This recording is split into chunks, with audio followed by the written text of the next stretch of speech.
기상론으로 보는 간목편, 신월에 대해서 한번 알아보도록 하겠습니다. 신월이란 것은 계절적으로 가을입니다. 가을은 만물이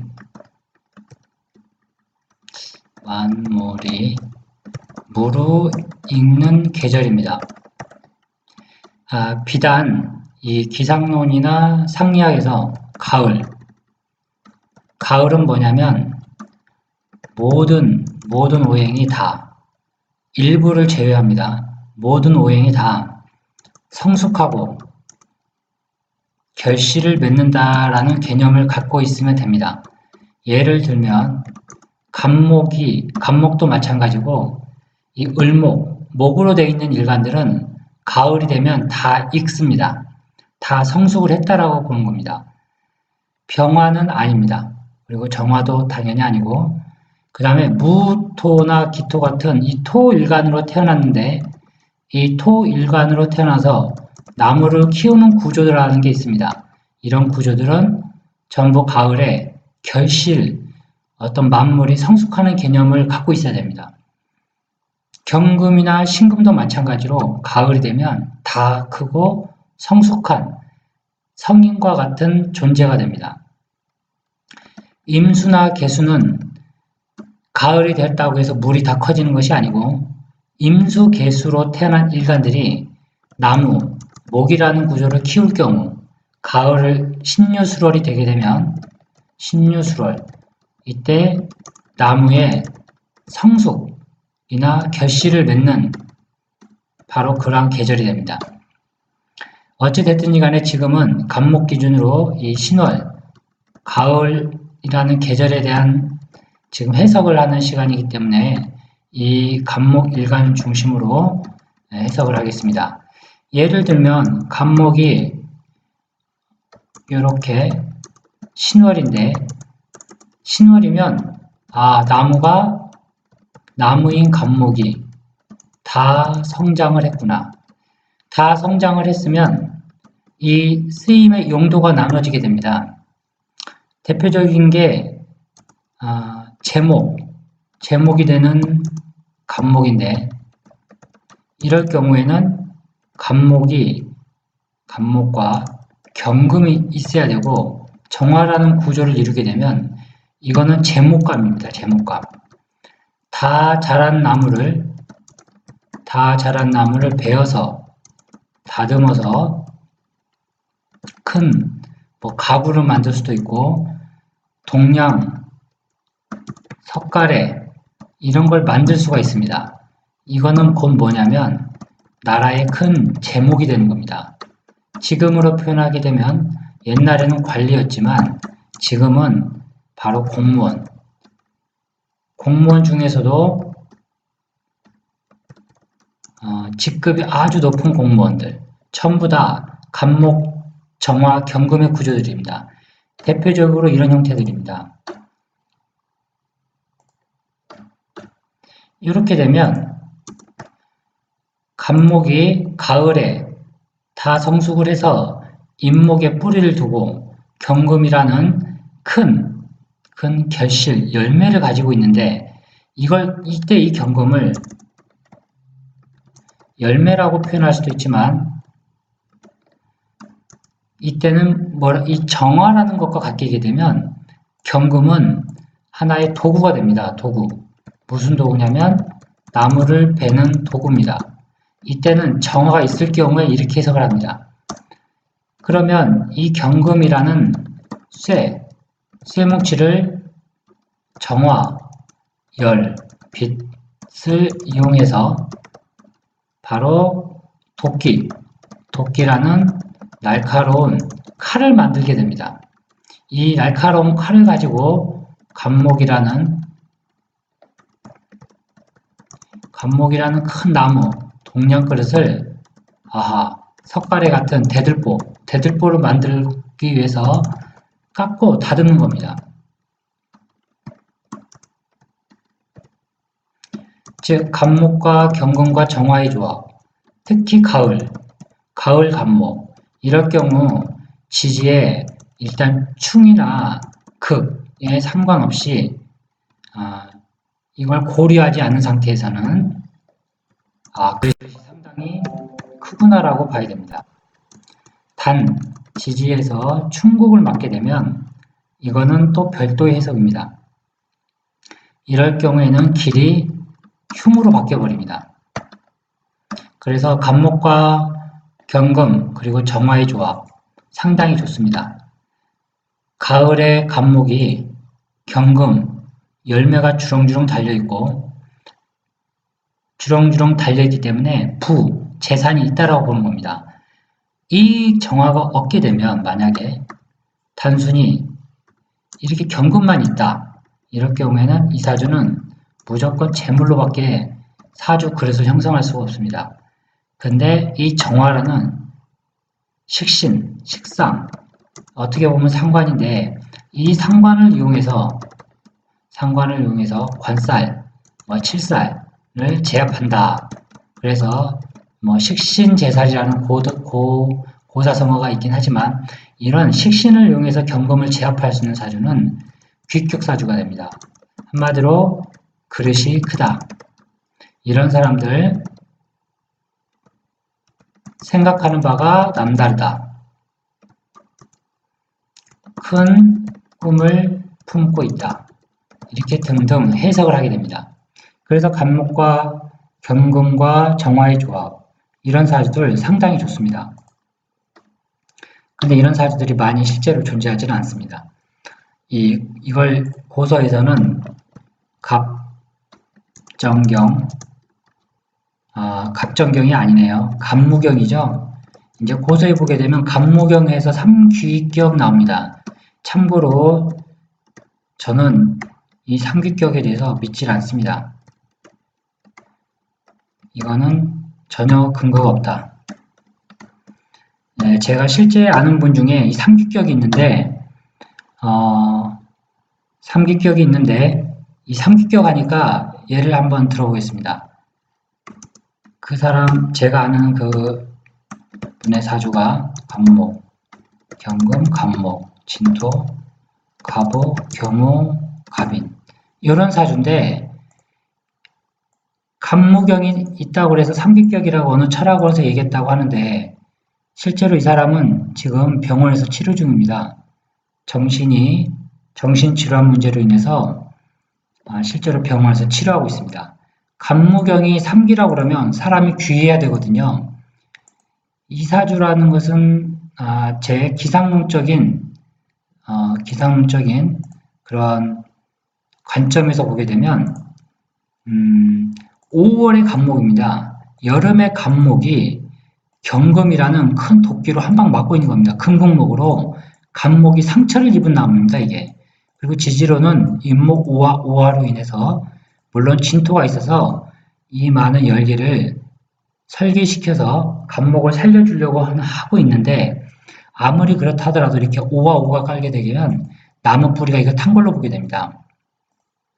그래서 아주 사주가 흉하게 되는 사주지 이게 무슨 귀격 사주가 절대 아닙니다.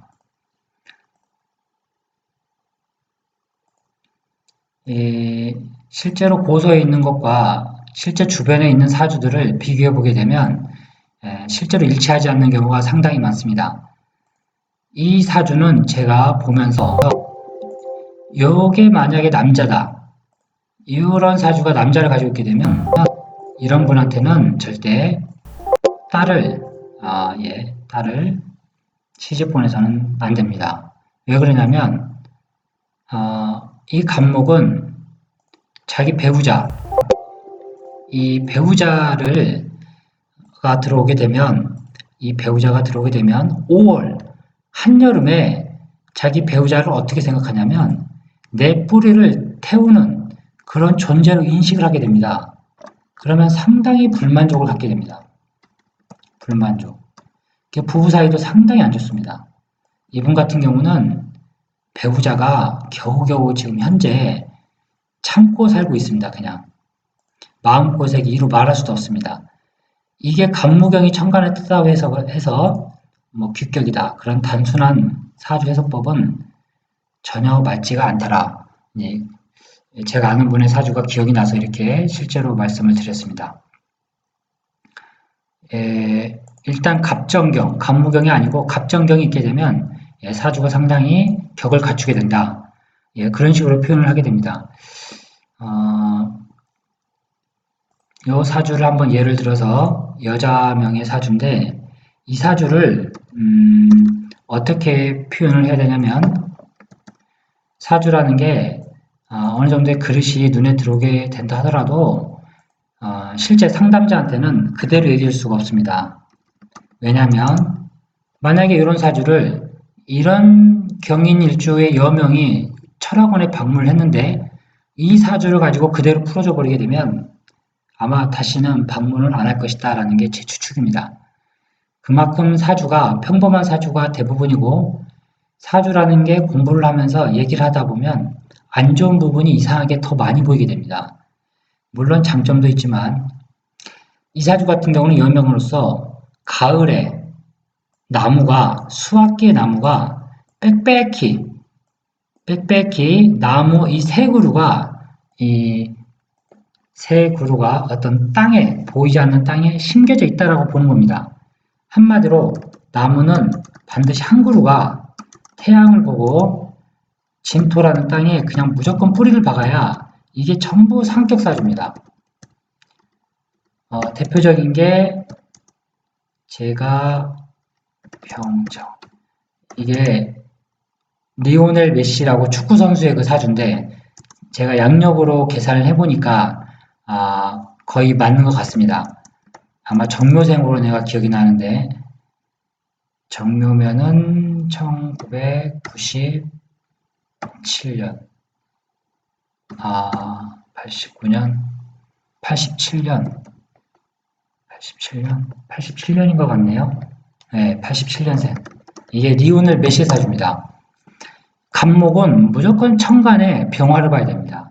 그리고 일지에 진토를 깔고 있고 그래서 이 사주가 뭐 볼 것도 없이 아주 좋은 이보다 더 좋은 사주가 나올 수가 없습니다. 물론 연간을 제외하고입니다. 지금 연간을 제외하고 사주는 월과 일, 시가 중요합니다. 일간 중심으로 연은 그 다음의 문제입니다. 그래서 갑목이 진토를 깔고 있고 오화에 병화를 보고 있다. 이런 사주들은 무조건 상격사주. 도대체 어디 가서도 자기 능력을 100% 발휘하게 되어 있습니다.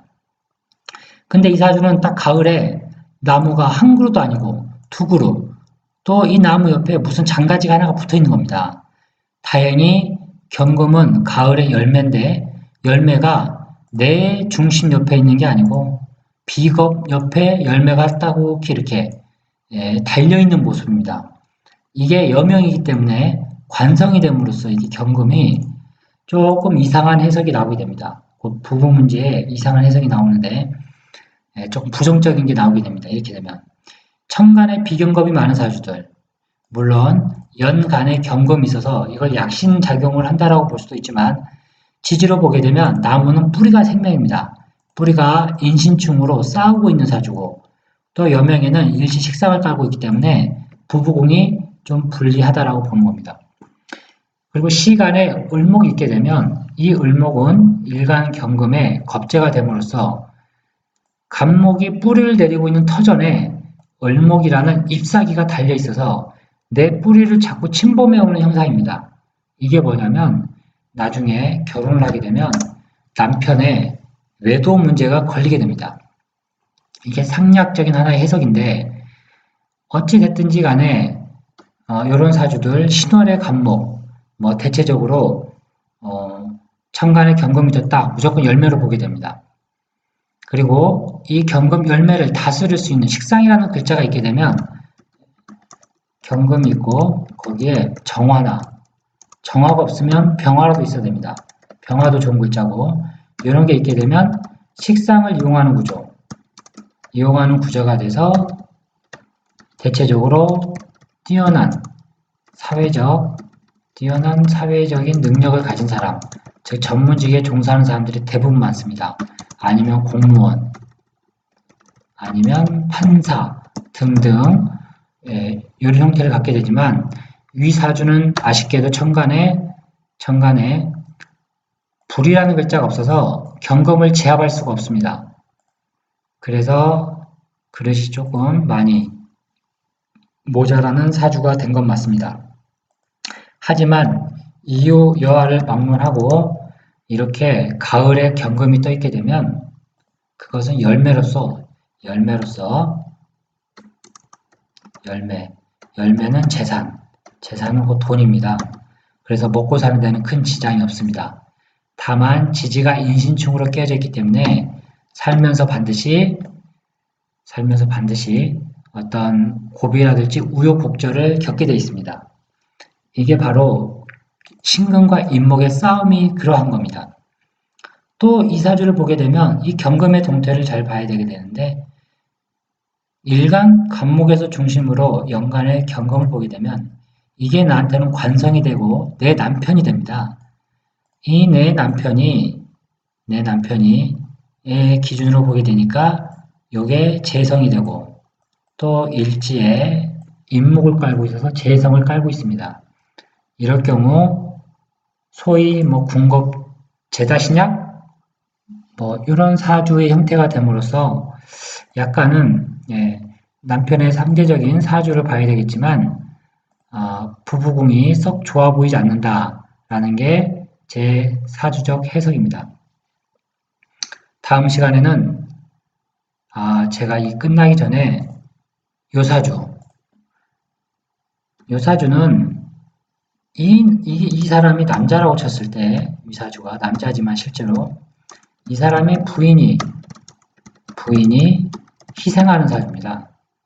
그거는 왜 그러냐면 지지에서 불이 났을 경우에 이 불난 것을 반드시 해결시켜주는 글자가 있어야 됩니다.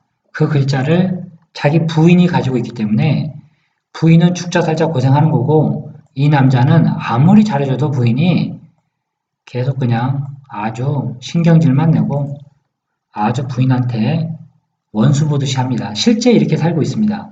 이게 이제 상리학적인 해석인데 일단 기초론이 끝나면 조금 중급으로 갔을 경우 한 번 더 이 사주를 가지고 더 풀어보도록 하겠습니다. 자, 다음 시간에는 6월 관목에 대해서 학습을 하도록 하겠습니다.